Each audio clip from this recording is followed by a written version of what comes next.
لا اشوف اي بنت لابسه شماغ.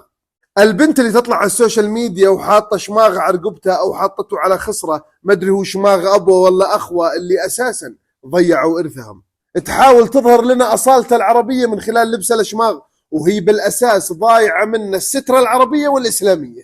رمضان ما استرك علشان تتسترين بشماغ، شماغ هذا رمزيه عربيه اصيله، ما يلبس الا الاصيل مو مشلحات.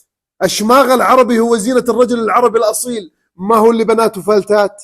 الشماغ العربي غطاء للراس اللي بوه كرامه، مو للخصره الرنانه. البنت اللي حابه تركز على اصالتها العربيه تروح تجيب معصب جدته وشرش جدته وتلبسهن. لا، جد اللي مثلك تشد خاله بشماغ. طبعا انا كلامي موجه للي يسيئن لباسنا العربي الاصيل. ولا حنا يا شباب اساسا نقدر بناتنا الحشمات مربيات. انت اذا شفت وحده مره بالشارع ولابسه شماغ على رقبته وش تسوي؟